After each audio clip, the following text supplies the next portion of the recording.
Hello guys, आप लोगों का स्वागत है मेरे इस चैनल पर। तो यारो, लास्ट पार्ट में हमने देखा था कि चुनमिंग अपने सभी साथियों के साथ ओरिजिन एनर्जी पिल को हासिल करने के लिए सॉर्ड ग्रेवयार्ड में इंटर करता है, जहां पर उसका सामना 3 शैडोलेस असासिन के ग्रुप से होता है। लेकिन चुनमिंग तो उन्हें देबत्ती सोच देता है। बेचारा चुनबाइक तो सोच रहा होता है कि यार आखिर ये मॉन्स्टर और कितना ज्यादा ग्रो हो सकता है। फिर हम देखते हैं कि वो सभी एक साथ मिलकर के उस सॉर्ड ग्रेवयार्ड को एक्सप्लोर करने लगते हैं। अब एक्सप्लोर करते हुए चुनमिंग रास्ते में मिलने वाली सभी कीमती चीज को अपने जेब में डालने लगता है। ब्रांच लीडर उससे पूछता है कि यार ये तुम क्या कर रहे हो। चुनमिंग बोलता है, क्या तुम्हें दिखाई नहीं देता, मैं पैसे कमा रहा हूँ। अब ये बात ब्रांच लीडर के दिमाग में बैठ जाती है। थोड़ा आगे चलने के बाद उन्हें उनसे पहले आए हुए लोगों की लाशें दिखती है, जिसे देखने के बाद चुनमिंग बोलता है कि सावधान हो जाओ, यहाँ से आगे खतरा बढ़ने वाला है, इसीलिए किसी भी चीज को टच मत करना। लेकिन ब्रांच लीडर के दिमाग में तो वही पैसों वाली बात बैठ गई होती है, जिसके चक्कर में वो एक रेड कलर के लाइटनिंग बॉल को कलेक्ट कर लेता है।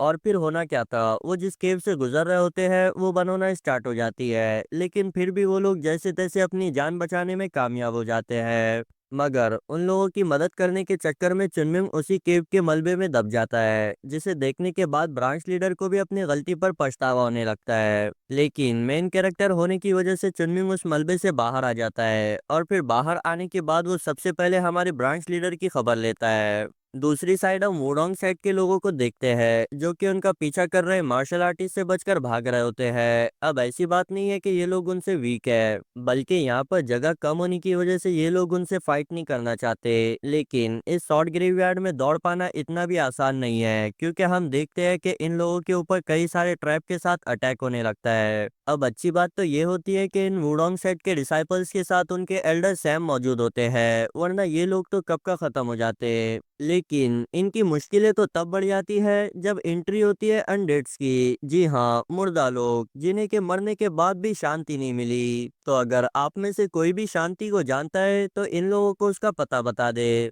तो इस पार्ट के स्टार्ट में हम एल्डर सैन को देखते हैं, जिनकी इन सभी जिंदा लाशों को देख फट गई होती है। वो चिल्लाकर मेडिसिन इमॉर्टल को गालियां देते हुए बोलते हैं कि कमीने, किसी भी इंसान के पागलपंती की एक हद होती है। आखिर कोई कैसे अपनी खबर में इतने भयानक ट्रैप्स को सेट कर सकता है। अब कोई चारा ना होने की वजह से वो सभी उन अनडेड से फाइट करने के लिए रेडी हो जाते हैं। लेकिन हमारे एल्डर सैन अब भी अपने मन में बोल रहे होते हैं कि मेडिसिन इमॉर्टल, मैं तुम्हें कभी माफ नहीं करूंगा। सीन चेंज होकर के हमें ब्रांच लीडर को दिखाया जाता है, जिसके सर पर चुनमिंग ने आलू की खेती की होती है। ब्रांच लीडर बोलता है, आखिर तुम किसी मैच्योर आदमी के साथ ऐसा कैसे कर सकते हो। चुनमिंग बोलता है, क्या कहा, दिल तो कह रहा है कि तेरे सारे बाल नोच दूं, लेकिन पता नहीं क्यों जब भी मैं अपनी उम्र से बड़े इंसान को पीटता हूँ तो मुझे मेरा मन रोक लेता है। तभी कोई बोलता है कि माउंट वसाइड के डिवाइन ड्रैगन, ये तुम्हारे हाथों मरना डिजर्व नहीं करता, हमें ना इसे सीधे जमीन में गाड़ देना चाहिए। मुझे पता ही था कि ये हमारे लिए कोई ना कोई प्रॉब्लम को क्रिएट करेगा। सच में मैं तो अपनी किस्मत पर पूछता हूँ कि मुझे इस किस्म का ब्रांच लीडर मिला।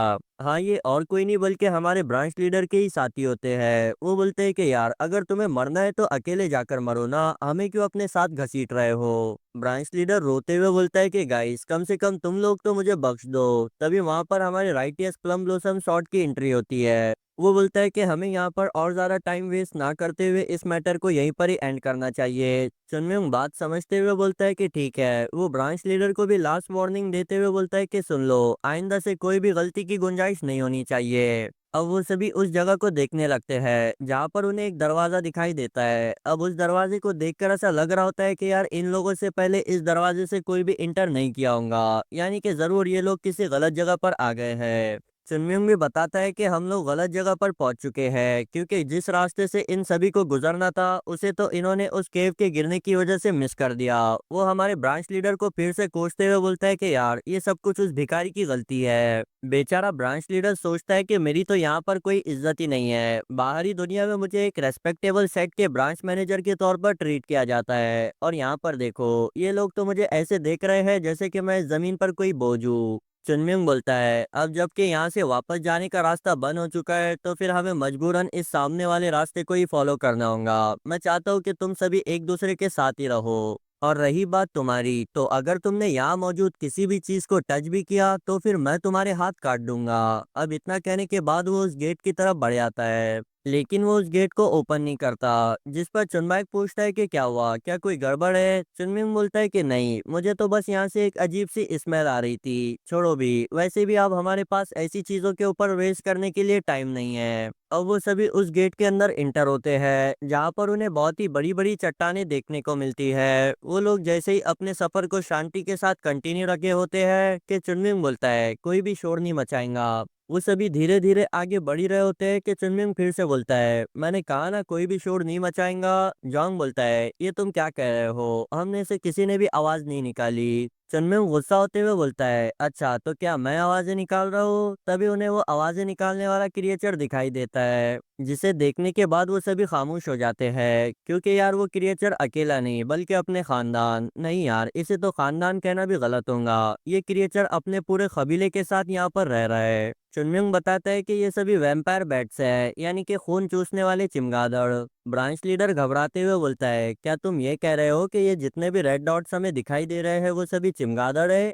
इतने सारे। चुनमिंग बोलता है, क्यों डर गए क्या, घबराने की जरूरत नहीं है, चुपचाप यहाँ से चलते रहो, ये लोग हमारे साथ कुछ नहीं करेंगे। लेकिन ब्रांच लीडर को तो अब भी अपने मन में डाउट होता है। वो बोलता है कि यार क्या ये लोग सच में हमें इतने आसानी से यहाँ से जाने देंगे। तभी चुनबाइक बोलता है, चुनम्योंग मैंने भी वैम्पायर बैट्स के बारे में सुना है, लेकिन ये कभी नहीं सुना कि उनकी आंखें रेड होती है। चुनम्योंग सोचते हुए बोलता है कि हाँ तुमने बात तो बिल्कुल सही कही। फिर बोलता है, अरे हाँ यार मुझे याद आया, ये तो डिमोनिक बैट्स है जो कि युनहा के इलाके में पाए जाते हैं। इन्हें वहाँ का मिस्टिकल क्रिएचर भी कहा जाता है। अगर ये आपको पकड़ लेते हैं तो फिर आपका पूरा खून चूस कर ही छोड़ते हैं, और तो और इनकी चमड़ी भी काफी सख्त होती है। कहा जाता है कि एक सिंगल डिमोनिक बैट से किसी भी नॉर्मल मार्शल आर्टिस्ट को ढेर करने के लिए काफी होता है। अब यहाँ चुनम्योंग तो अपना ज्ञान बके जा रहा होता है, लेकिन दूसरी साइड होते हैं उसके प्यारे साथी, जो कि वहां से दौड़ते हुए बोलते हैं कि चुनम्योंग भाग ले बेटा, अगर आज तू यहाँ से नहीं भागा ना तो फिर दोबारा कभी जिंदगी में भागने के लायक नहीं बचेगा। चुनम्योंग बोलता है कि जरा गौर से देखो इन कमीनों को, ये वही लोग हैं जिन्होंने मेरे साथ जिंदगी और मौत में एक साथ रहने का वादा किया था, और अब देखो किस तरीके से पीठ दिखाकर भाग रहे हैं। तभी उसे रियलाइज होता है कि ये टाइम इन बातों को करने का नहीं है, क्योंकि इन डिमोनिक बैट्स को देखकर ऐसा लगता नहीं है कि ये इनमें से किसी को भी यहाँ से जाने देंगे। मुझे तो ऐसा लगता है कि ये सभी पिछले 200 साल से दांत घसकर इसी मूवमेंट का इंतजार कर रहे थे। चुनम्योंग चिल्लाकर बोलता है, आखिर इस गेम में इतने सारे बैट्स क्यों है। ब्रांच लीडर बोलता है कि ऑब्वियसली क्योंकि ये एक केव है, आप लोग तो अच्छे से ये जानते हैं कि सभी चिमगादड़ गुफा में रहना पसंद करते हैं। चुनम्योंग मेडिसिन इमॉर्टल को गालियां देते हुए बोलता है कि वो एक प्योर इविल इंसान था, आखिर क्या ही जरूरत थी योआन से इतने सारे डिमोनिक बैट्स को पकड़कर यहाँ लाने की। वो अपने सीनियर से बोलता है, अगर तुम्हें मेडिसिन इमॉर्टल हेवन में कहीं मिले ना तो उसकी मेरे तरफ से अच्छी कुटाई करना।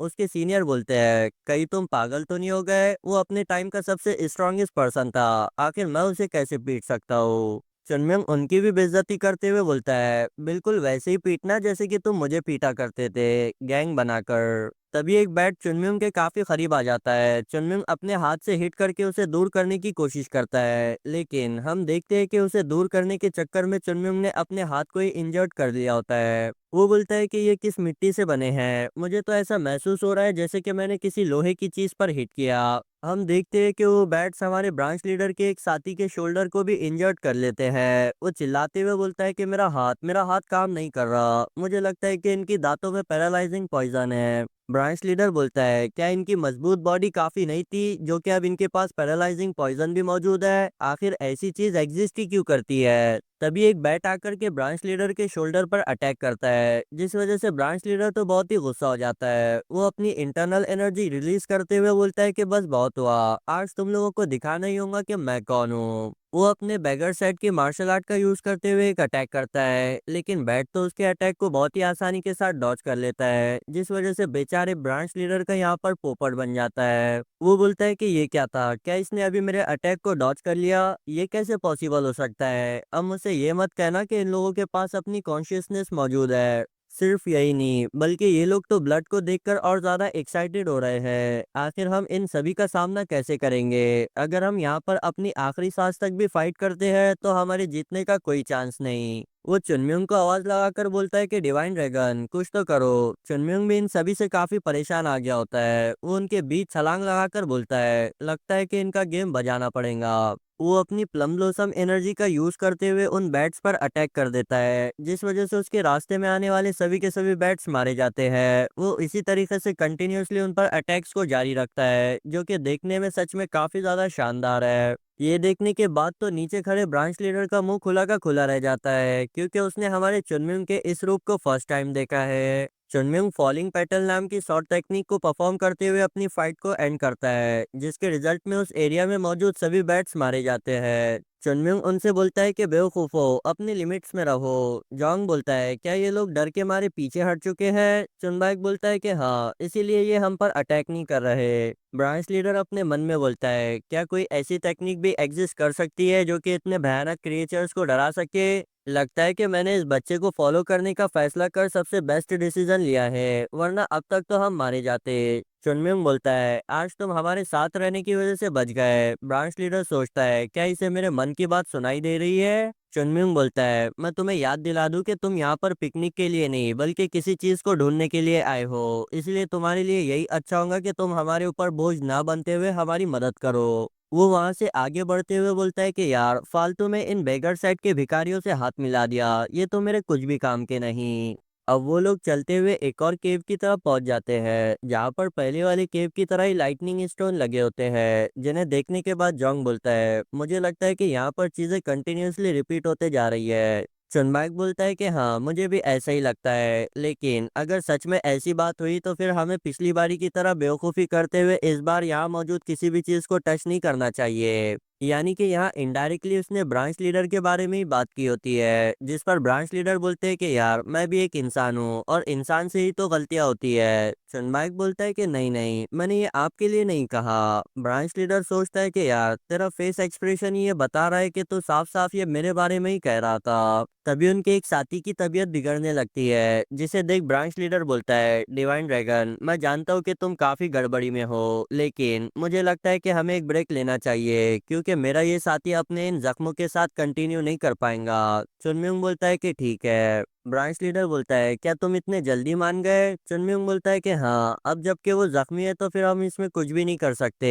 अब ये जवाब सुनने के बाद तो ब्रांच लीडर बिल्कुल ही स्पीचलेस रह जाता है। वो अपने साथी के जख्म पर मरहम लगाते हुए सोचता है, ये डिवाइन ड्रैगन काफी ज्यादा स्ट्रेंज पर्सन है। इसके बिहेवियर को देखकर ऐसा लगता नहीं है कि ये अपने साथियों की परवाह करता होगा, लेकिन जरा देखो किस तरह वो एक अनजान इंसान की जान के लिए अपनी इंटरेस्टेड चीज को हासिल करने से पीछे हट रहा है। तो क्या सच में इसके पास एक बहादुर वॉरियर बनने की सभी क्वालिफिकेशन मौजूद है? हाँ यार, ये अपने पिछले लाइफ में ही एक बहादुर वॉरियर रह चुका है। हम चुनमियों को देखते हैं, जो कि अपने सामने मौजूद रास्ते को देख सोचता है, मुझे आगे से कई सारे लोगों की मर्डरस इंटेंट महसूस हो रही है। या तो आगे कोई वॉर चल रही होंगी, या फिर ट्रैप में फंसे हुए लोग एक दूसरे से फाइट कर रहे होंगे। इसलिए हमें यहाँ रुककर अपने आप को प्रिपेयर करना होगा, क्योंकि हम ये नहीं जानते कि आगे क्या चीज़ हमारा इंतजार कर रही है। वैसे अगर वो डिमोनिक बैट्स फिर से अपीयर होते हैं तो फिर उनका सामना करते हुए मैं काफ़ी थक जाऊंगा। अगर मैं इस जगह पर सरवाइव करना चाहता हूँ तो फिर मुझे ज़्यादा से ज़्यादा अपनी स्ट्रेंथ को प्रिजर्व करना होगा। हम जोग्युल को देखते हैं, जो कि बोलता है कि यार, इस जैसी किसी जगह पर सरवाइव करने के लिए हमें कम से कम 10 जिंदगियों की जरूरत पड़ेगी। चुनम्युंग बोलता है कि बकवास बातें करना बंद करो। जोंग सोचता है, चुनम्युंग भी हमारे साथ इस जगह पर पहली बार इंटर हुआ है, लेकिन देखो जरा वो कितना ज्यादा शांत है। वो तो बिल्कुल ऐसे एक्ट कर रहा है जैसे कि उसे इन सभी चीजों की आदत हो। फिर पूछ लेता है, क्या तुम थके नहीं हो? चुनम्युंग बोलता है कि बिल्कुल भी नहीं, ये सब कुछ तो बस स्टार्ट हुआ है। जॉन्ग पूछता है, अब तुम्हारी इस बात का क्या मतलब है? चनम्युंग बताता है, हो सकता है कि मेडिसिन इमॉर्टल ने स्टार्ट के सभी ट्रैप्स को वीक लोगों को एलिमिनेट करने के लिए लगाया होगा, और अगर ये बात सच निकलती है तो फिर वो लास्ट में कुछ बहुत ही बड़ा प्लान कर रहा होगा। यानी कि वो लास्ट में पहुंचे हुए सभी स्ट्रांग लोगों को भी ओरिजिन एनर्जी पिल के लिए लड़वा सकता है। जॉन्ग पूछता है, आखिर मेडिसिन इमॉर्टल ने सॉर्ड ग्रेवयार्ड को बनाया ही क्यों? क्योंकि अगर उसे लोगों को ओरिजिन पिल और अपने डिवाइन वेपन्स देने थे तो फिर वो डायरेक्टली उन्हें दे देता। यहाँ इतने डेंजरस ट्रैप को सेट करने की क्या जरूरत थी? और तो और उसने अपनी लाइफ को वॉर्नलेस सॉर्ड इंटरसेप्टर की तरह भी जिया, लेकिन जितना कि मैंने उसके बारे में सुना है वो तो काफी ज्यादा काइंड इंसान था, जो कि हमेशा से ही दूसरों की मदद करना पसंद करता। तो फिर उस जैसा काइंड हार्टेड इंसान इस जैसी डरावनी जगह को क्यों ही क्रिएट करेगा। चुनमिंग बोलता है, तुम्हें इस बारे में क्वेश्चन पूछने से अच्छा है कि तुम इस बारे में सोचो कि आखिर उस जैसा इंसान वार्मलेस स्वॉर्ड इंटरसेप्टर क्यों बनाऊंगा। क्योंकि मुझे मेडिसिन इमॉर्टल के बारे में ज्यादा कुछ नहीं पता, लेकिन एक बात मैं अच्छे से जानता हूँ कि इंसान काफी ज्यादा अनप्रिडिक्टेबल होते हैं। इसलिए हमें इन बातों को ना सोचते हुए इस बात पर ध्यान देना चाहिए कि आखिर हम किस तरीके से ओरिजिन एनर्जी पिल को हासिल कर सकते हैं। जॉन्ग सोचता है कि हाँ, अगर हम रियलिस्टिक वे में सोचे तो किसी ऐसे पर्सन के थॉट्स के बारे में सोचने का कोई फायदा ही नहीं है जो कि आज से 200 साल पहले मर चुका हो। चुनम्युंग भी पूरे जोश के साथ बोलता है, मैं उस ओरिजिन एनर्जी पिल को हासिल करके रहूंगा, फिर भले ही उसके लिए मुझे अपनी जान ही क्यों ना दांव पर लगाना पड़े। फिर वो पीछे मुड़कर बोलता है कि भिखारियों, क्या तुम्हारा आराम हो गया। ब्रांच लीडर बोलता है कि हाँ। वो चुनम्युंग को एंटीटोड बताते हुए बोलता है, ये पैरालाइजिंग पॉइजन का एंटीटोड है, अगर तुम चाहो तो इसे अपने पास रख सकते हो। चुनम्युंग बोलता है कि ओह, मुझे यकीन नहीं होता कि तुम जैसा कोई अपने पास एंटीटोड भी रख सकता है। ब्रांच लीडर गुस्सा होते हुए बोलता है कि हे, आखिर तुम मुझे समझते क्या हो, मैं बैगर सेट का बहुत ही होशियार ब्रांच मैनेजर हूँ। चुनम्युंग बोलता है कि हाँ हाँ, मान लिया, चलो चलते हैं। अब वो लोग वहां से आगे बढ़ने लगते हैं। ब्रांच लीडर बोलता है, यार ये केव पहले वाली केव से काफी लंबी है। चुनम्युंग बोलता है कि नहीं, ये केव थोड़ी सी कर्व होने की वजह से इसका एक्चुअल डिस्टेंस बढ़ चुका है।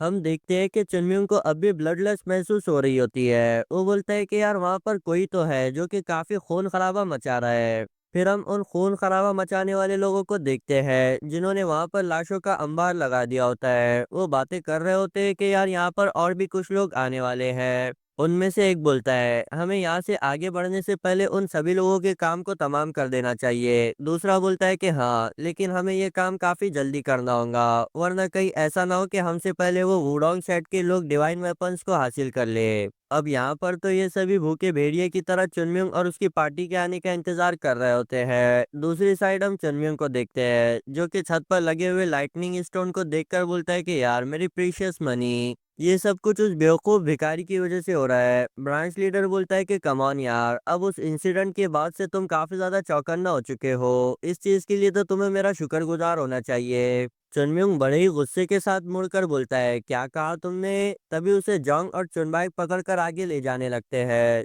चुनम्युंग फिर भी पीछे मुड़ मुड़ कर कह रहा होता है कि तू तो बस बाहर निकल, मैं तुझे बाहर बताता हूँ। यार ये तो हमारे स्कूल के क्लासरूम वाला सीन हो गया। फिर वो सभी उस केव के एंड पर पहुंचते हैं जहां से आगे बढ़ने पर वो लोग इंटर होते हैं एक बहुत ही बड़े हॉल में, जिसे देखने के बाद ब्रांच लीडर हैरान होते हुए बोलते हैं कि वाओ, क्या कोई सच में जमीन की गहराई में इतने बड़े रूम को क्रिएट कर सकता है। तभी वो लोग जिस रूम से अंदर इंटर हुए होते हैं वो क्लोज हो जाता है, यानी कि यहाँ से बाहर जाने का रास्ता बंद। ब्रांच लीडर बोलता है कि नहीं, ये तो बिल्कुल भी अच्छा नहीं हुआ। तभी उसे ब्लड की बदबू आती है। वो जब मुड़कर देखता है तो उसके सामने का नजारा बिल्कुल ही दिल दहलाने वाला होता है, क्योंकि वहां पर इनसे पहले आए हुए मार्शल आर्टिस्ट की लाशें पड़ी होती है। फिर हमें इन सभी को मारने वाले लोगों से इंट्रोड्यूस करवाया जाता है, जिनमें से तीन को तो हम पहले से ही जानते हैं। पहला है हेवनली शॉट, दूसरा है ऑलमाइटी एक्स और तीसरा है रेड स्लाउटर। अब उनके अलावा जो तीन लोग मौजूद है उनमें से एक है स्विफ्ट शॉट, दूसरा है अजूरे शॉट और तीसरा है ब्लैक ब्लेड।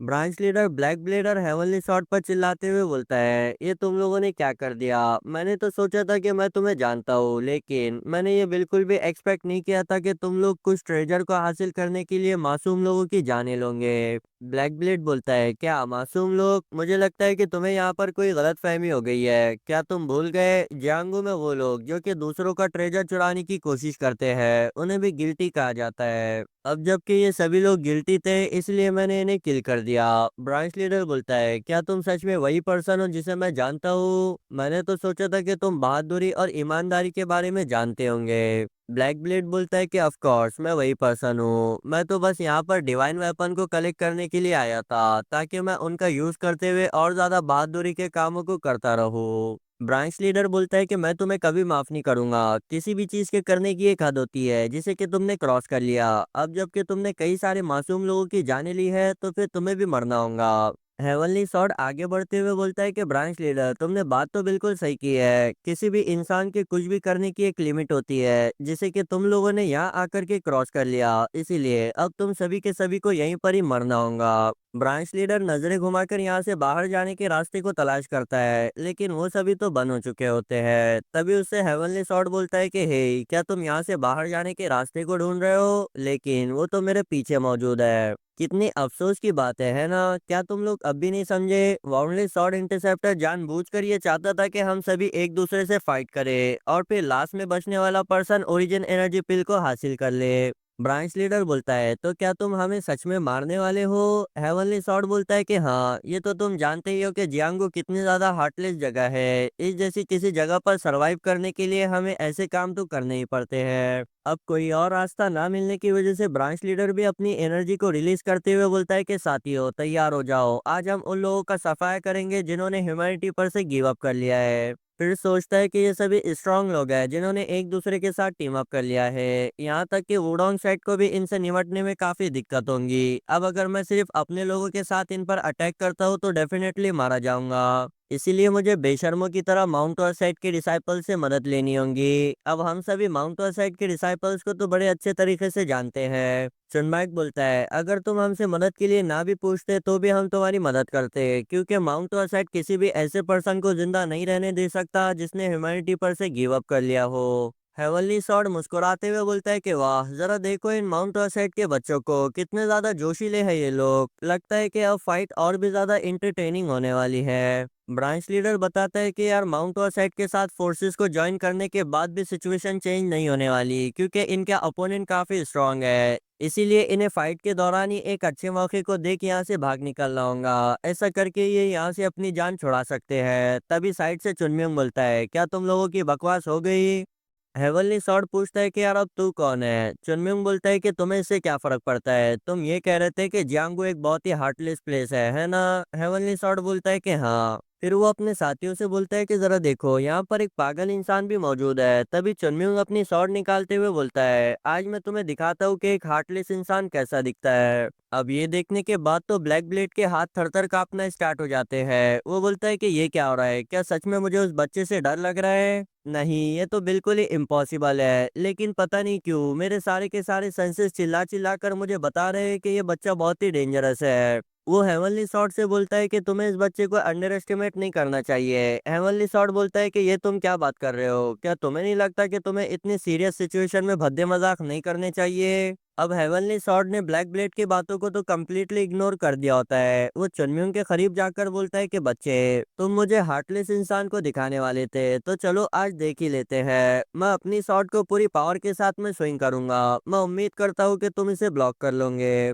अब हेवनली सॉर्ड ने अपने अटैक को लॉन्च कर दिया होता है, जिसका प्रेशर उस पूरे के पूरे रूम में फैल जाता है। लेकिन हम देखते हैं कि चुनम्यून ने बड़ी आसानी के साथ में उसके अटैक को ब्लॉक कर लिया होता है। और यार आप तो ये देख ही सकते हैं कि चुनम्यून यहाँ पर कितना ज्यादा सीरियस है। अब हेवनली सॉर्ड कंटिन्यूअसली उस पर अटैक करने लगता है, जिससे कि चुनम्यून बड़ी आसानी के साथ में ब्लॉक किए जा रहा होता है। अब ये देख हेवनली सॉर्ड भी काफी परेशान हो जाता है। वो चुनम्यून को डिफीट करने के लिए अपने फाइनल मूव को यूज करता है, जिसमें उसने अपनी इंटरनल एनर्जी को भी फ्यूज किया होता है। लेकिन हम देखते हैं कि चुनम्यून इसे देखने के बाद भी बिल्कुल शांति के साथ खड़ा होता है, मानो कि इस अटैक से चुनम्यून को कोई फर्क ही नहीं पड़ता। फिर हमें वहां पर खून के कुछ छींटों को दिखाया जाता है, और यार लिटरली चुनम्यून ने हेवनली सॉर्ड के सर और दोनों हाथों को उसकी बॉडी से अलग कर लिया होता है। मतलब कि यार ये हमारी चुनम्यून की सेकेंड लाइफ का फर्स्ट मर्डर है। वो बड़े ही कूल से अंदाज में बोलता है कि बताओ भाई, नेक्स्ट कौन है? अब ये नज़ारा देखने के बाद ऑलमाइटी एक्स बोलता है कि यार ये मैंने क्या देख लिया? क्या सच में उस छोटे से बच्चे ने हेवनली सॉर्ड को किसी कीड़े की तरह मार दिया?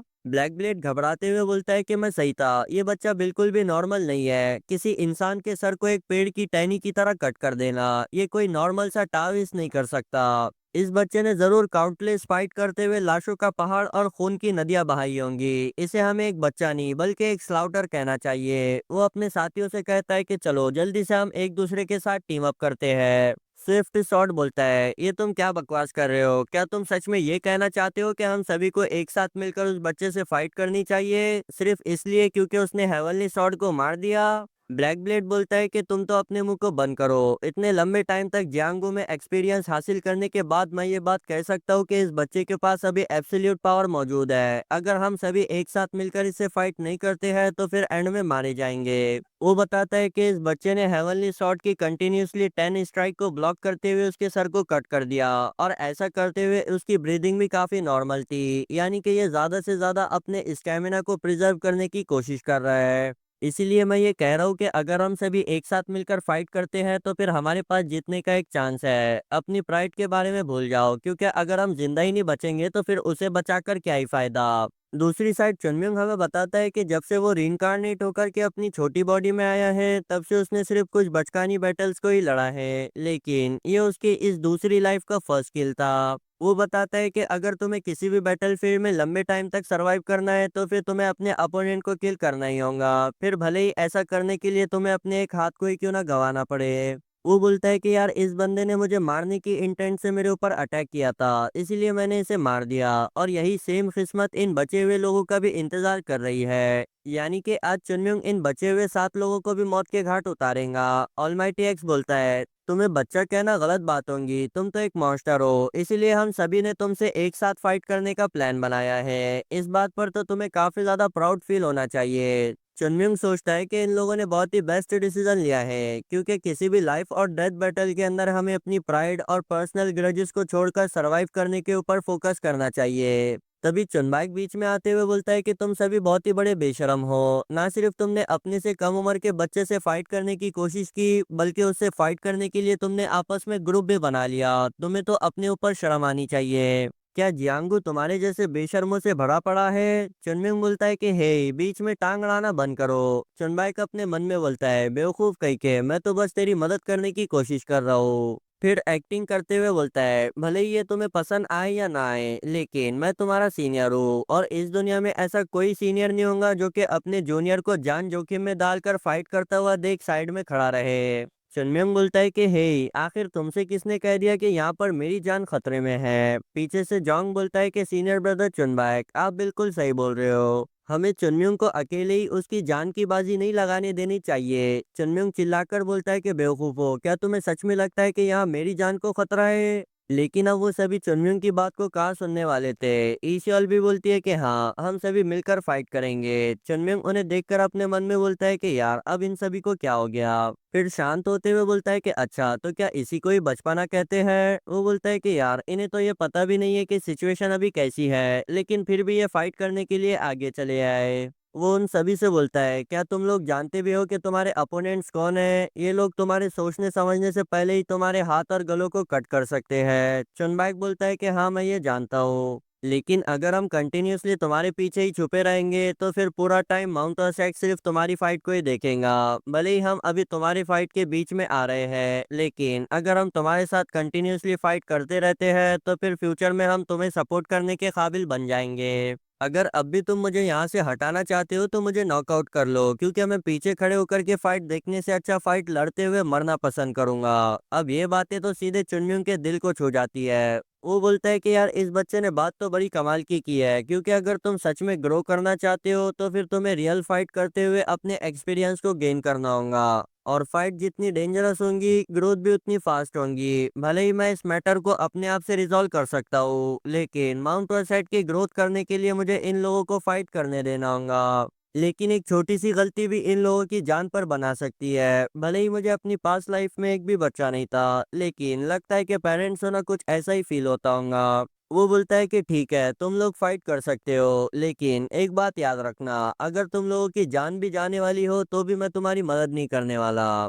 जोग्युल हंसते हुए बोलता है कि हाँ, मैंने तो तुमसे ये पहले से ही एक्सपेक्ट किया था, क्योंकि तुम हमेशा से ही अपने बारे में काफी ज्यादा हाईली सोचते हो। अब ये सुनने के बाद चुनमिंग चुपचाप उसकी तरफ देखने लगता है, फिर बोलता है कि सीनियर जोग्युल, इस मैटर पर हम सारी चीजें निपटाने के बाद बात करेंगे। अब ये सुनने के बाद जोग्युल परेशान होते हुए बोलता है अरे यार, हमेशा से ये मेरी जबानी क्यों फिसल जाती है? चुनमिंग बोलता है कि यार ये मुझे कैसी फीलिंग हो रही है, भले ही ये लोग बिल्कुल भी डिपेंडेबल नहीं है, ऐसा कहना गलत नहीं होगा कि ये सभी के सभी मेरे ऊपर बर्डन है, लेकिन फिर भी मुझे ऐसा क्यों फील हो रहा है जैसे कि मैं अपने पुराने टीममेट्स के साथ खड़ा हूँ। उसे चुनबाई के अंदर अपने सीनियर ब्रदर नजर आते हैं जो कि उससे बोल रहे होते हैं कि चुनम्योंग, ये टाइम आ चुका है इन सभी लोगों को माउंट वसेट की ट्रू पावर दिखाने का। अब चुनम्योंग अपने पुराने टीममेट्स को देख काफी परेशान हो गया होता है। वो बोलता है कि ये काफी ज्यादा स्ट्रेंज है, मैं ये अच्छे से जानता हूँ कि पुराना माउंट वसेट अब जा चुका है, वो कभी वापस नहीं आने वाला। भले ही मैं कितना ही हार्ड ट्राई क्यों ना कर लूं, लेकिन मैं टाइम में पीछे जाकर उन लोगों को बचा नहीं सकता। फिर वो अपने मूड को सही करते हुए बोलता है कि साथियों, टाइम आ चुका है अपने अपोनेंट्स को क्रश करने का।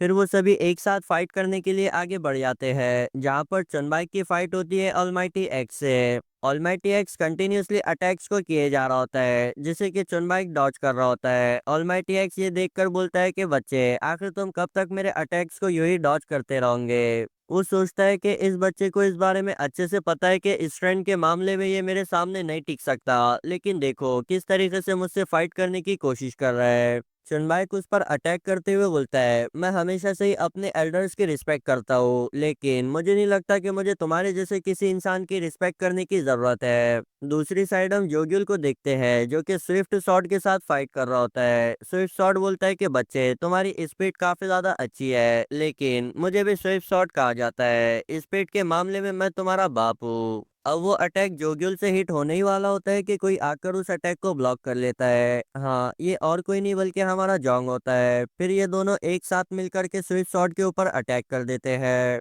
स्विफ्ट शॉट बोलता है कि जरा देखो इन बच्चों को, इनकी एज 20 साल के आसपास लगती है, लेकिन ये एक साथ मिलकर इतने अच्छे अटैक कर रहे हैं जैसे कि ये कई डिकेड से प्रैक्टिस कर रहे हो। आखिर ये लोग इतनी कम एज में इतने ज्यादा स्ट्रांग कैसे हो सकते हैं। तभी जोंग एक घातक अटैक को करता है जिसे कि वो बड़ी मुश्किल के साथ में डॉज कर पाता है। वो बोलता है कि यार ये बिल्कुल ही इम्पॉसिबल है, आखिर ये लोग आए तो आए कहाँ से। फिर हम ईसीओल को देखते हैं जो कि शैडोलेस असासिन से फाइट कर रही होती है। वो परेशान होते हुए बोलता है कि आखिर ये भला है क्या, ये कंटिन्यूअसली मुझ पर अटैक किए जा रही है, ये तो मुझे काउंटर अटैक करने का मौका भी नहीं दे रही। मुझे तो ये समझ में नहीं आ रहा है कि माउंट वसेट आखिर कब से इतना स्ट्रांग हो गया। फिर से सीन चेंज होकर के हमें जोंग जोगियल की फाइट को दिखाया जाता है, जहां पर फाइट के दौरान स्विफ्ट शॉट का बैलेंस आउट हो जाता है, जिसका फायदा उठाते हुए जोंग उस पर अटैक करता है, लेकिन स्विफ्ट शॉट नीचे झुककर उसके उस अटैक को भी डॉज कर लेता है। वो बोलता है कि बच्चे, तुमने मुझे हराने के गोल्डन चांस को गवा दिया, तो अब भुगतने के लिए तैयार हो जाओ। इतना कहकर उसने जोंग पर एक अटैक कर दिया होता है,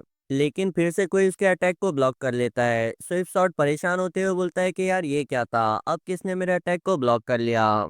तभी साइड से चुनम्योंग चिल्लाकर जोंग से बोलता है, बेवकूफ कहीं के, मैं तुमसे ये कितनी बार कह चुका हूँ कि अपने गार्ड को डाउन मत करना, क्या तुम्हें सुनाई नहीं देता या फिर तुम बहरे हो। अब इतनी भयंकर बेइज्जती सुनने के बाद तो जोंग का चेहरा कुछ ऐसा बन जाता है। चुनम्योंग अपनी फाइट कंटिन्यू करते हुए बोलता है, सभी लोग मेरी बात को ध्यान से सुनो, क्या तुम लोगों को सच में ऐसा लगता है कि अगर तुम अपने अपोनेंट के ऊपर रहम दिखाते हो तो वो भी तुम्हें छोड़ देगा? नहीं, ऐसा बिल्कुल भी नहीं होने वाला। यही रीजन है कि मैं तुम लोगों को फाइट नहीं करने देना चाहता था। तुम सभी के सभी मुझे काफी ज्यादा स्ट्रेस में डाल रहे हो, इससे तो अच्छा रहेगा कि मैं मारा जाऊं। जोंग सोचता है कि यार इसकी स्पीच हमेशा से थोड़ी डिफरेंट नजर आ रही है, ऐसा लगता है कि ये अपनी फाइट को काफी इंजॉय कर रहा है। लेकिन अब उसकी इंजॉयमेंट को भी खत्म करने के लिए ब्रांच लीडर अपने साथियों के साथ पहुंच जाता है। वो चिल्लाकर बोलता है कि डिवाइन ड्रैगन, हम तुम्हारी मदद करने के लिए यहाँ पर पहुंच चुके हैं।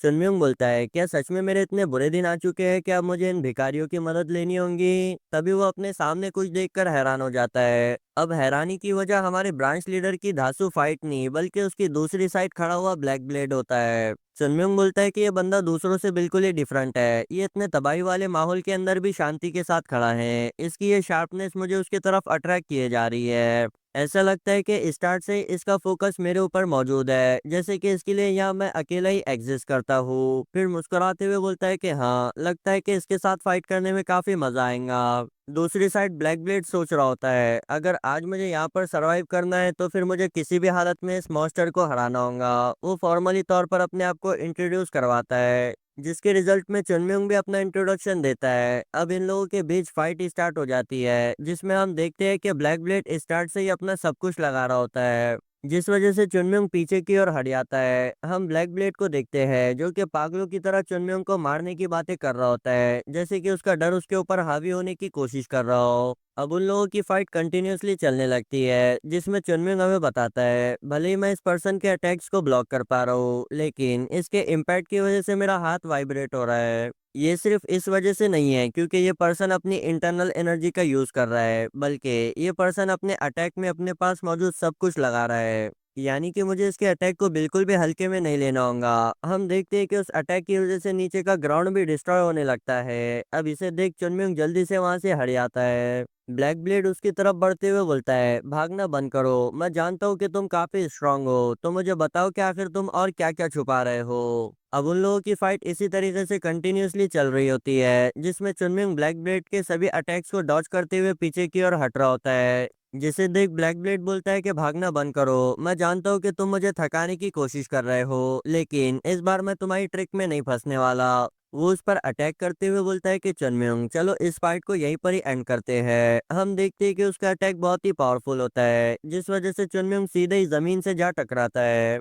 अब वहाँ मौजूद सभी लोग चुनमिंग के लिए काफी परेशान हो गए होते हैं। हम चुनमिंग को देखते हैं जो कि बोलता है कि यार अब मुझे नहीं लगता कि मैं ज्यादा टाइम तक अपनी स्ट्रेंथ को होल्ड बैक कर पाऊंगा। अब जबकि ब्लैक ब्लेड अपना सब कुछ लगाकर फाइट कर रहा है, तो फिर मुझे भी अपनी पावर को शो करवाना ही होगा। हम देखते हैं कि ब्लैक ब्लेड ने एक पल्वराइजिंग स्ट्राइक नाम के अटैक को किया होता है, जिस वजह से वहां पर एक इंटरनल एनर्जी का टोर्नेडो क्रिएट हो जाता है। चुनमिंग भी अपनी प्लम ब्लॉसम एनर्जी को रिलीज करते हुए seven plum blossom shot technique को परफॉर्म करता है, जिसकी एनर्जी सीधे ही उस टोर्नेडो से जाकर मिक्स होने लगती है। वो एनर्जी टोर्नेडो को डिओवर करने के बाद ब्लैक ब्लेड को बहुत ही बुरी तरीके से घायल कर देती है। ब्लैक ब्लेड जैसे तैसे अपने आप को संभालते हुए अपने सामने की ओर देखता है, जहाँ का नजारा देखने के बाद वो बिल्कुल ही शॉक हो गया होता है, क्योंकि चुनमिंग ने तो पहले ही उस पर प्लम ब्लॉसम रश नाम की टेक्निक से अटैक कर दिया होता है। अगर आप लोगों को याद हो तो चुनमिंग ने सीजन 1 की एंडिंग में जिप्रियोंग को भी इसी सेम मूव के साथ में डिफीट किया था। चुनमिंग मुड़कर बोलता है कि यह फाइट काफी मजेदार थी, जिसे सुनने के बाद ब्लैक ब्लेड जमीन पर ही गिर जाता है। वो बोलता है कि एटलीस्ट किसी ने तो मेरी स्किल्स को एक्नॉलेज किया, और यार मुझे लगता है कि ये यहीं पर ही मर चुका है। दूसरी साइड रेड स्लाउटर चुनमिंग की ऐसी पावर्स को देखने के बाद बोलता है कि नहीं, ये कोई ऐसा नहीं है जिसे कि मैं डिफीट कर सकता हूँ, मुझे कुछ भी करके यहाँ से भागना होगा। मैं सॉर्ड ग्रेवयार्ड में इंटर हुआ, यहाँ मौजूद सभी स्ट्रॉन्ग मार्शल आर्टिस्ट के साथ में अलायंस को क्रिएट की, सब कुछ मेरे प्लान के हिसाब से परफेक्टली जा रहा था, लेकिन फिर पता नहीं कहाँ से ये मॉन्स्टर अपीयर हो गया। सिर्फ यही नहीं बल्कि इसके टीममेट्स भी काफी स्ट्रांग है, नहीं इनके अंदर कुछ तो ऐसा है जो कि मैंने दूसरे साइड के डिसाइपल्स में नहीं देखा। हाँ, ये एक दूसरे के ऊपर काफी ज्यादा ट्रस्ट करते हैं। फिर वो देखता है कि उसके सभी साथी फाइट में डिसएडवांटेज पर आ चुके हैं, जिसे देख वो बोलता है कि नहीं, अब हमारा इस फाइट को जीतने का कोई चांस नहीं, मुझे जल्दी से यहाँ से निकलना होगा। वो बताता है कि इनके अलावा भी और दो मार्शल आर्टिस्ट के ग्रुप इस शॉर्ट ग्रेवयार्ड में इंटर हुए थे, जो कि अब भी वुडॉन साइड का पीछा कर रहे हैं। अगर मैं किसी तरीके से बचकर उन तक पहुंच जाता हूँ तो फिर सरवाइव करने में कामयाब हो जाऊंगा। तभी वो देखता है कि चुनमिंग तो उसे ही देख रहा है, जिस वजह से वो घबरा कर वहां से दौड़ना स्टार्ट कर देता है। वो बताता है कि यार मुझे सरवाइव करने के लिए स्ट्रांग होने की जरूरत नहीं है, बल्कि स्ट्रांग बनने के लिए सरवाइव करने की जरूरत है, कुछ भी करके मुझे यहाँ से निकलना होगा। लेकिन चुनमिंग तो सीधे ही उसके फेस के सामने अपीयर हो जाता है। वो उससे बोलता है कि तुम बहुत ही बड़े बुजदिल हो, फिर उस पर एक किक से अटैक करके उसके गेम को भी ओवर कर देता है। दूसरी साइड हम स्विफ्ट शॉट को देखते हैं, जिसे कि जोंग और जोग्युल की डबल टीम ने हरा दिया होता है। जोंग बोलता है कि यार मुझे फाइट करते हुए महसूस नहीं हुआ, लेकिन मेरी पूरी की पूरी बॉडी शेक कर रही है। तो क्या यही होती है एक रियल फाइट, जिसमें होने वाली एक छोटी सी गलती भी आपकी जान को जोखिम में डालने के लिए काफी होती है। फिर वो हमारे जोगिल को भी प्राइज करते हुए बोलता है कि तुमने काफी अच्छे तरीके से परफॉर्म किया। जोगिल बोलता है कि सीनियर, वो तो आप थे जिन्होंने के मेन टाइम पर आकर मेरी जान बचाई थी। वैसे आज मुझे पता चल रहा है कि लोग क्यों कहते हैं कि एक रियल फाइट में ही हमें अपनी ताकत का अंदाजा होता है, और मुझे ये अंदाजा हो चुका है कि मैं अब भी काफी वीक हूँ। ये सुनने के बाद जोंग सोचता है, क्या सच में स्विफ्ट शॉट को डिफीट करने के बाद भी मेरा जूनियर अपने आप को वीक कह रहा है? अगर इस इंसिडेंट के बारे में हमारे सेट को पता चल जाता है तो फिर वो लोग तो खुशी के मारे झूमना स्टार्ट कर देंगे, क्योंकि स्विफ्ट शॉट जियांगो में काफी पावरफुल और पॉपुलर मार्शल आर्टिस्ट था। लेकिन यहाँ पर जोग्युल के ऐसे रिएक्शन को देने की वजह तो सिर्फ चुनम्योंग है, क्योंकि उसकी पावर देखने के बाद से जोग्युल के स्टैंडर्ड भी काफी हाई हो चुके हैं। मगर हार्श रियलिटी ये है कि हम लोग कितना ही ट्राई क्यों ना कर ले, हम उसकी हाफ पावर के बराबर भी स्ट्रांग नहीं हुए हैं। तभी वहाँ चुनबाई आकर के बोलता है कि तुम लोगों को डिसअपॉइंट होने की ज़रूरत नहीं है, क्योंकि ये नेचुरल सी बात है कि हम रियल फाइट में अपनी ट्रू स्किल्स को शो नहीं करवा पाते। मगर टाइम के साथ साथ हमें इसकी भी आदत पड़ जाएंगी, इसलिए इस फाइट को एज अ एक्सपीरियंस यूज करते हुए हमें अपनी करंट स्किल्स को और ज़्यादा इम्प्रूव करते रहना चाहिए। अब यहाँ वो अपने जूनियर्स को सिखा ही रहा होता है कि पीछे से चुनमियोंग की एंट्री होती है। वो उसकी मजा लेते हुए बोलता है कि ब्ला ब्ला ब्ला, जरा देखो तो यहाँ लगता है कि सीनियर और जूनियर के बीच इंपॉर्टेंट डिस्कशन चालू है, क्या तुम लोग मुझे शामिल नहीं करोगे? चुनबाई गुस्से से बोलता है कि चुप रहो। फिर हम देखते हैं कि उन लोगों ने वहाँ मौजूद सभी मार्शल आर्टिस्ट की बॉडीज को एक जगह जमा किया होता है। चुनबाई का हमें बताता है कि जिन दो लोगों से चुनमियोंग ने फाइट किया था उन दोनों को छोड़कर बाकी सभी के सभी जिंदा है। यानी कि चुनमियोंग ने अपनी इस लाइफ में अब तक सिर्फ दो लोगों की जान ली है। फिर चुनबाई उसके खुद के इंटेंशंस को जाहिर करता है। वो बोलता है कि अगर मेरा एनिमी मेरी गर्दन पर भी अटैक करेगा तो भी मैं उसकी जान नहीं लूंगा, क्योंकि मुझे ट्रू टाओइज्म के रास्ते को फॉलो करना है। फिर वो हमें बताता है कि वो चुनमिंग की फाइट में जानबूझकर इंटर हुआ था, क्योंकि अगर वो वहां पर इंटर नहीं होता तो फिर चुनमिंग उन सभी मार्शल आर्टिस्ट की जान ले लेता। चुनमिंग भी सोचता है कि यार ये बंदा जानबूझकर मेरी फाइट में इंटर हुआ था ताकि मुझे लोगों को किल करने से रोक पाए। वैसे ये इतनी बुरी बात भी नहीं है, क्योंकि मैं अपनी इस लाइफ में एक मार्शल आर्टिस्ट नहीं बल्कि एक ताओइस्ट बनना चाहता हूँ। यही एक रास्ता है जिसके जरिए मैं अपने पास सेल्फ को सरपास कर सकता हूँ। फिर पूछता है क्या तुम सभी तैयार हो? वो पूछते हैं कि भाई किस लिए? चुनमिंग बोलता है कि उन सभी वुडोंग सेट के डिसाइपल्स की वाट लगाने के लिए। सीन चेंज होकर के हमें वुडोंग सेट के लोगों को दिखाया जाता है, जिनकी पहले से ही अनडेड मॉन्स्टर से फाइट करने की वजह से वाट लगी होती है। अब आप लोग यहाँ की हालत को देखकर ये अंदाजा लगा सकते हैं कि यहाँ पर फाइट कितनी इंटेंस हुई होंगी। एल्डर सैन पूछते हैं क्या तुम सभी ठीक हो? वो सभी हाँ बोलते हैं। तभी उनकी नजर जिन ह्योन के हाथ पर पड़ती है, जो कि बहुत ही बुरी तरीके से जख्मी हुआ होता है। एल्डर सैन आगे बढ़कर उसे चेक करने लगते हैं, जिसके बाद उन्हें पता चलता है कि भाई हमारा जिन ह्योन कॉर्प्स पॉइजन की वजह से अफेक्ट हो चुका है। वो बताते हैं कि यार जिन ह्योन इस पॉइजन की वजह से अपने एक हाथ को यूज नहीं कर पाएगा, और वर्स्ट केस में इस पॉइजन से उसकी जान भी जा सकती है। अब कोई भी एल्डर अपने सेट के इतने टैलेंटेड डिसाइपल को ऐसे ही मरने तो नहीं दे सकता, इसीलिए वो उसका ट्रीटमेंट स्टार्ट कर देते हैं। जिनह्यान बताता है कि एल्डर उसे ट्रीट करने के लिए अपनी कोर एनर्जी का यूज कर रहे हैं, जो कि काफी भारी अमाउंट में एनर्जी और मेंटल स्ट्रेंथ को कंज्यूम करती है। अब आप लोग तो ये जानते ही है कि ये लोग कितनी ज्यादा क्रिटिकल सिचुएशन में हैं, जहाँ पर इन्हें ज्यादा से ज्यादा अपनी इंटरनल एनर्जी को सेव करने की जरूरत है, क्योंकि यहाँ पर किसी को भी ये नहीं पता कि आगे कौन सा भयानक ट्रैप इनका इंतजार कर रहा होगा। अब यहाँ पर अपनी इंटरनल एनर्जी को ऐसे वेस्ट करना बिल्कुल ही बेवकूफ़ी भरा काम होगा। इसलिए जिनह्यान ट्रीटमेंट के एंड होने के बाद एल्डर से पूछता है आपने ऐसा क्यों किया? वो बोलते हैं कि यार डिवाइन वेपन कितनी ही कीमती क्यों ना हो, वो हमारे सेट के डिसाइपल के हाथ की बराबरी नहीं कर सकते। वैसे भी इतनी कम एनर्जी का यूज मुझे वीक नहीं करने वाला। एक डिसाइपल बोलता है एल्डर क्या हमें पीछे वाले लोगों की मदद नहीं करनी चाहिए? एल्डर बोलते हैं कि नहीं, इससे कुछ भी चेंज नहीं होने वाला। भले ही हम जाकर उन सभी को डिफीट कर देंगे, लेकिन इस चक्कर में सिर्फ और सिर्फ हमारी इंटरनल एनर्जी और टाइम वेस्ट होगा।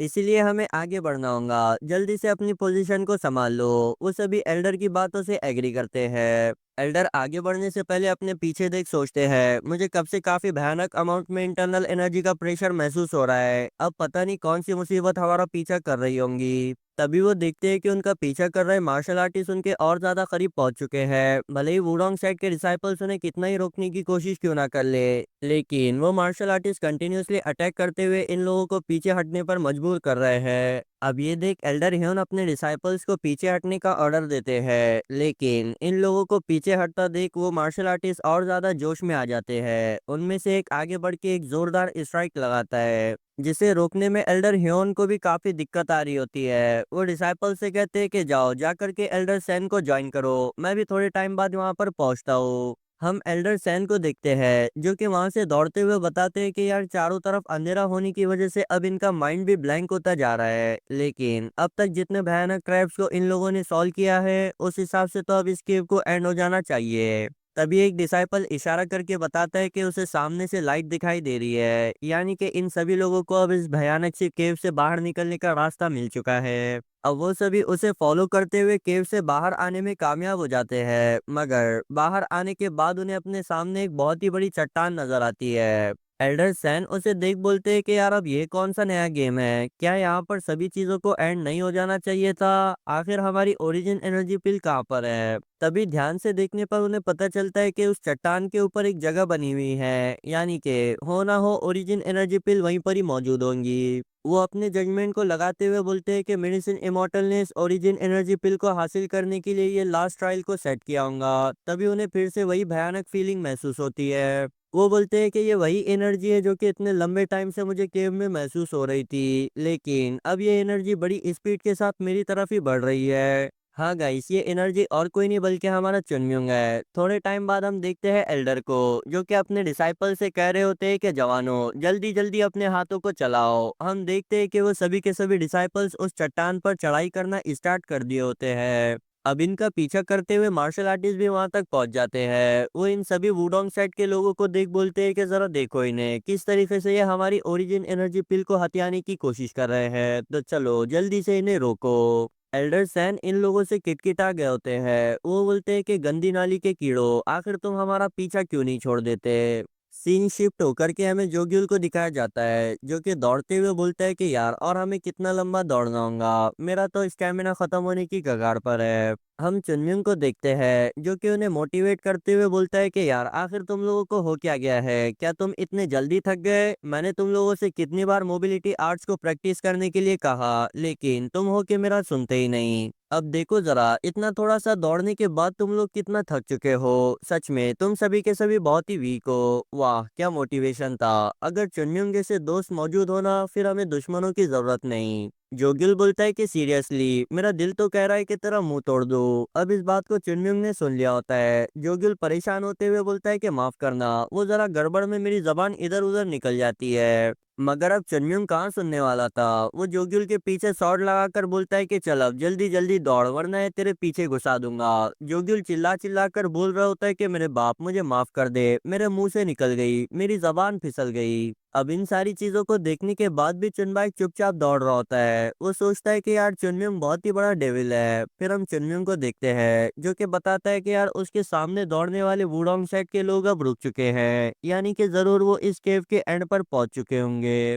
वो सोचता है कि इस केव के एंड पर ओरिजिन एनर्जी पिल रखी होंगी। यही सोचकर वो गुस्सा होते हुए बोलता है, आखिर उन कमीने वुडोंग सेट के लोगों की हिम्मत कैसे हुई मेरी प्रॉपर्टी पर हाथ डालने की? अगर मुझे उस पिल को खाने के लिए मरना पड़े तो मैं उसे खाकर मरूंगा। दूसरी साइड हम ब्रांच लीडर को देखते हैं, जो कि दौड़ते हुए बोलता है कि डिवाइन ड्रैगन मेरे लिए भी रुक जा, तूने मुझसे इतने पैसे लूटे हैं, क्या तू मुझे ऐसे ही छोड़कर चला जाएगा? हम देखते हैं कि उसके साथियों की भी हालत काफी खराब होती है। वो उनसे बोलता है कि जल्दी दौड़ो। वो बोलते हैं कि नहीं, हम उन माउंट साइड के डिसाइपल्स की तरह तेज नहीं दौड़ सकते। अब इन्हें तेज दौड़ाने के लिए ब्रांच लीडर चुनम्युंग का तरीका यूज करते हुए इनमें से एक को लात मारता है, लेकिन बदले में इसे ही एक लात खानी पड़ती है। वो सोचता है कि यार जब चुनम्युंग ने उसके किसी साथी को हिट किया तो फिर वो ज्यादा स्पीड में दौड़ना स्टार्ट हो गया, तो फिर इसके साथियों के साथ क्या गलत है? ब्रांच लीडर तुम समझ नहीं पाओगे क्योंकि तुम इस स्टोरी के मेन कैरेक्टर नहीं हो, लेकिन फिर भी तुम मेरे फेवरेट कैरेक्टर हो। अब हम देखते हैं कि चुनम्युंग भी अपने साथियों के साथ उस केव से बाहर आ चुका होता है। वो अपने सामने मौजूद चट्टान को देख बोलता है कि अच्छा तो अब हमें इसे क्लाइम करना होगा।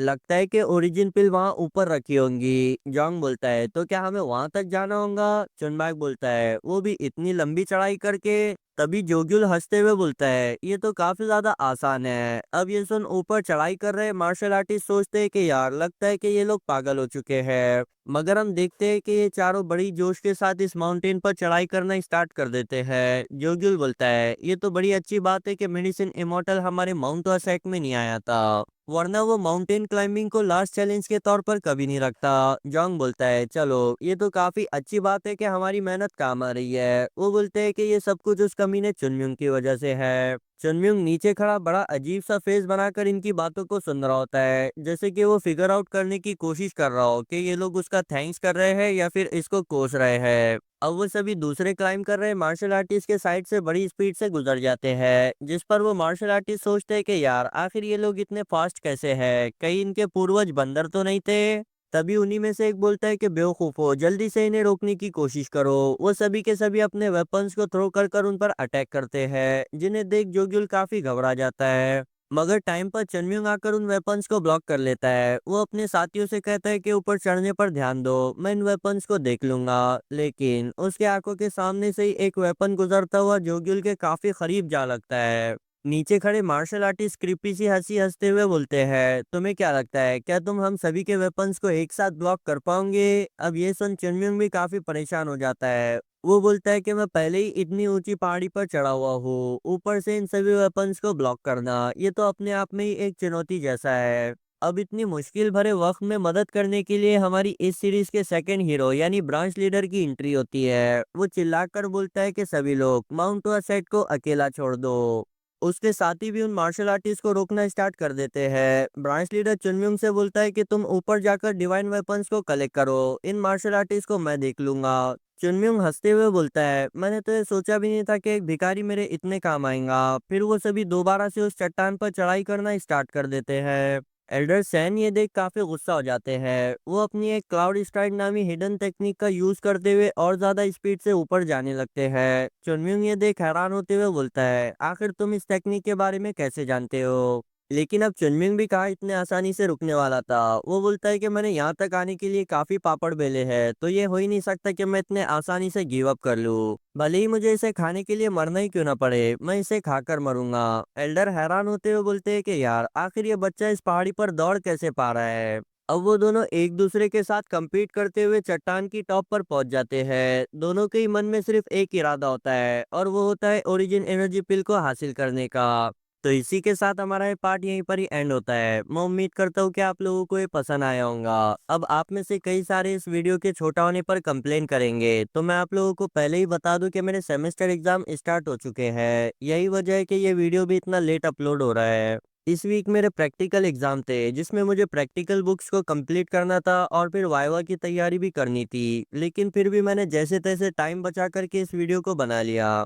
मगर अब नेक्स्ट वीक मेरे थ्योरी एग्जाम है, जिसमें मैं बिल्कुल भी कॉम्प्रोमाइज नहीं कर सकता। इसीलिए इसका नेक्स्ट पार्ट अब 21 तारीख को अपलोड होगा। मैं उम्मीद करता हूँ कि आप लोग मेरे साथ थोड़ा कोऑपरेट करेंगे। अगर आप में से कोई गवर्नमेंट पॉलिटेक्निक कॉलेज के स्टूडेंट होंगे तो वो मेरे दुख को समझ पाएंगे। मिलते हैं नेक्स्ट पार्ट के साथ। Goodbye, take care.